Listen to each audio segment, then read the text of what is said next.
We're standing over a valley in the Sinai Peninsula, a valley that stretches across the territory surrounded by mountains. The Sinai was undoubtedly the place where the Israelites wandered in the wilderness for 40 years after they left Egypt.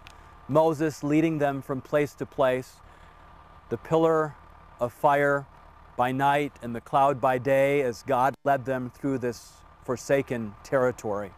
As we look over the landscape here, we can imagine why the Israelites complained so much. We only have desert and mountains. There's hardly any trees anywhere to be found, and yet they survived miraculously as they moved through this place.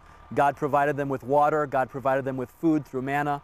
God didn't allow their sandals to wear out or their clothes to deteriorate.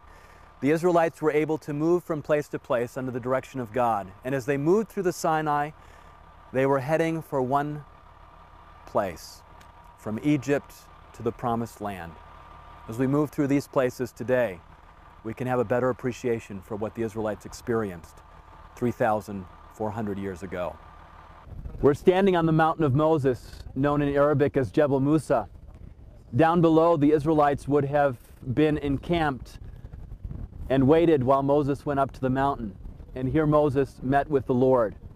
He received from the Lord the 10 Commandments, the tablets of stone, and stayed on this mountain for quite some time while the Israelites were down below. In this particular place, the Bible tells us the Lord passed before him while Moses hid in the cleft of the rock. And as we look at the mountains around us, we can imagine what that experience might have been like. Today we watch the sunrise come over these hills, these mountains here in the Sinai Peninsula, and we're reminded, perhaps in a little way, what it was like when Moses came almost face to face with the glory of God. When Moses left Egypt, he was surrounded by the temples, by the sophistication of a religion that was focused on hundreds of different gods named after various animals and different parts of nature.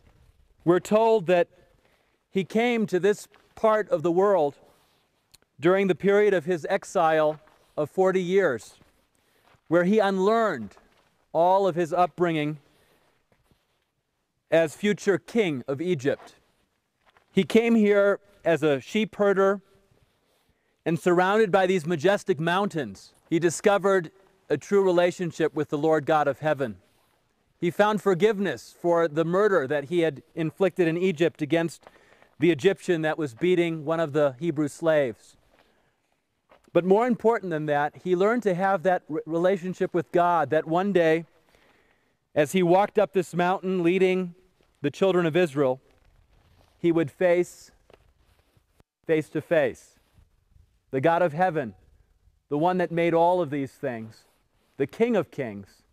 No matter what Moses' achievements might have been in Egypt, God had prepared him for something much bigger and greater. And that is what he's remembered for today.